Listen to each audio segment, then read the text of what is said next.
Earlier this month, we exposed the activities of a building company called RBP Proprietary Limited, which carries out vinyl cladding and renovations in Victoria and New South Wales. RBP and its managing director, Raymond Yallouz, have left a trail of customers who are much poorer for their involvement with the company.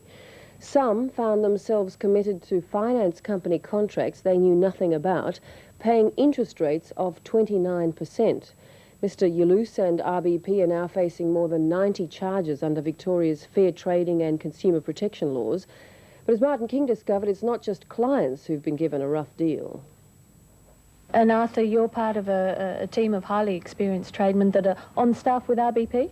Yes, on staff. No subcontractors. Everybody's been employed. Now that one there's wrong, Martin. That one's wrong. Arthur Poplar is making a painful confession.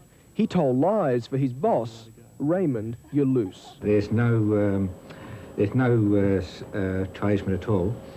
In fact, most people would be from ordinary walks of life. Not only that, says Arthur, when he was telling the world that RBP didn't employ subcontractors, he was working as a subcontractor for the company himself, installing vinyl weatherboards. We take all the plumbing off that needs to come off, and then we put battens on. Battens every 6 inches apart. Now, that's also wrong. Now, battens every 12 inches apart.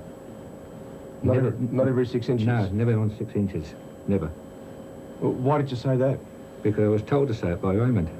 You could have refused to go on, I guess. Yeah, well, I could have refused, that's true, and I'll be in the same position I'm in now, no job. George McGann knows that feeling only too well.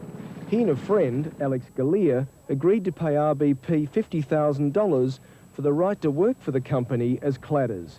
For their 50 grand, they got a $2 company, Ken Roo, the right to call themselves distributors, and a whole heap of promises, few of which were honoured. They knew what they were doing, and they knew that they were selling 2 blocks down the river. They, says George, were Raymond Yallouz, the fast-talking sales and frontman for RBP, and his low-profile father, Roger, who runs the company from its Melbourne headquarters. So you thought you were a bit like a partner, did you? Well, we thought we'd like to get shares into the company because what have we got to show for 50 grand? There's nothing to show. We were just veritable workers. There's no doubt that one of the best investments you can make is in your own home. We asked a licensed real estate agent to appraise this weatherboard home. Actually, that licensed real estate agent was Ken Day, the cameraman's sound recordist, who was paid $100 to put on a suit. Funny about that.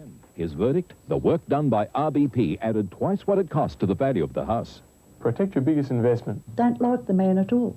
When I see him on television, I could nearly put my foot through it. Recently, we told you how pensioner Val Freeman asked RBP to partly clad and renovate her Port Melbourne house. Well, I don't want to swear, but I don't think that it is a job at all. Apart from the lousy job, Val claimed she had a cash deal with Yallouz, which turned into a 29% loan with Danks Finance.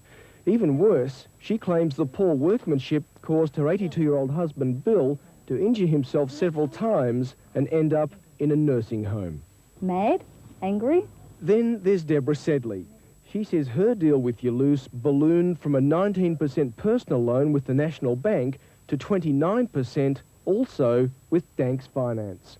And it's no coincidence that Raymond Yallouz is a director of that finance company. George Conlon. Morning. How are you? Good. Can I talk to you about Raymond Yallouz and your association with RBP? Mr. King, I have nothing to say. George Vincent Conlon, solicitor and associate of Raymond Yallouz. Mr. Conlon is the solicitor for Danks Finance. He's the gentleman who put a caveat on the Sedleys' house after they queried the 29% loan. He's also a co-director of Danks Finance with one Raymond Yallouz. Mr. Conlon is currently seeking title details of Val Freeman's Port Melbourne home. What can they do that to me? What about these caveats you were putting on people's homes? Mr. King, the matters you're inquiring into are sub judice.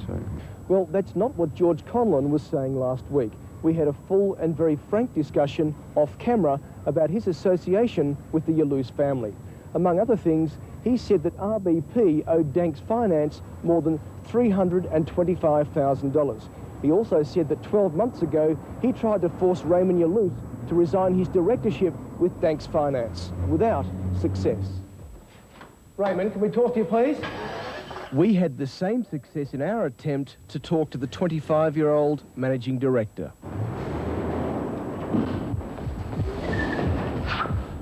Oh, I just hit that guy there. Hey, just hit that fella. Just a bit shaky. You a bit shaky, are you? This gentleman recovered from his run-in with the man from RBP. But George McGann says he may never recover, financially at least. He and Alex paid RBP $3,000 deposit and borrowed $47,000 from Danks Finance.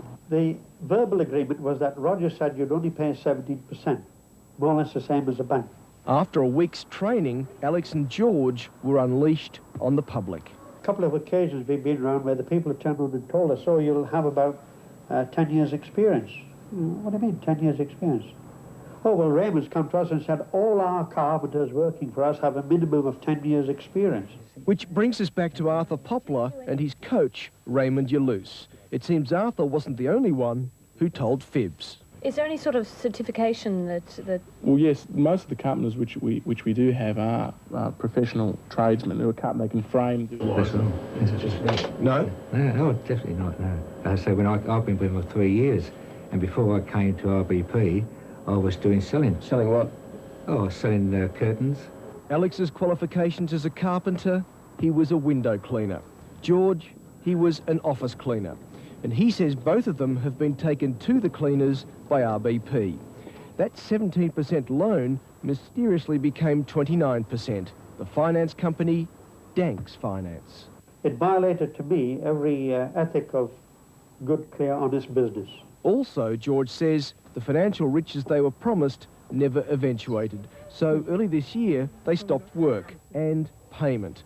The response from Danks Finance, the demand for the entire loan to be paid out, $110,000. Those matters you're inquiring into are sub judice. Yeah, well, as far as we're concerned, they're a very important public interest. Mr. King, and they should be exposed. those matters you're inquiring into are sub judice. And I'm telling you, they're of important public interest.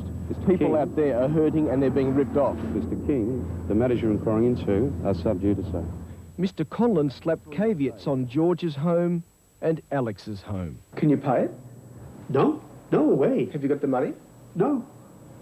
So I'm what signed up on the dole. What about that? do you feel like a bunny? Do you ever?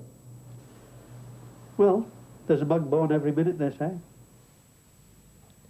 Martin King reporting. Sadly, Val Freeman will now have to carry on alone in the fight to save her house. Her husband Bill died in the nursing home last